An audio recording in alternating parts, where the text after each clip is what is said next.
ఎందుకు మాట్లాడితే ఏమనుకోవా? సేవలోకి వచ్చినాకే ఏమనుకోను చెప్పాయా?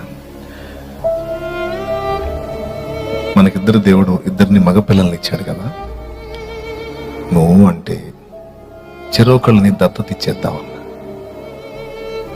ఎందుకంటే మనం వాళ్ళకి తృప్తికరంగా ఆహారం పెట్టలేము, ఒంటి నిండా వస్త్రం ఇవ్వలేము, చక్కని చదువు చెప్పించలేము. ఆడపిల్లలన్నా అయితే ఎవరన్నా సందేహిస్తారే కానీ మగపిల్లలైతే గంతేసి తీసుకుంటారు. పిల్లల్ని దత్తత ఇచ్చేద్దామా? పాపం ఏడ్చి మౌనంగా ఉంది.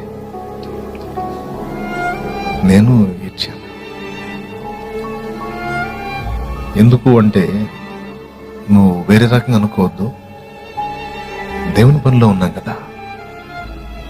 మన బిడ్డలు లేని వాళ్ళు పెంచుకుంటారు. అట్లా త్యాగం చేసినట్టయితే, దేవుని కొరకు బిడ్డల్ని రక్షించినట్టయితే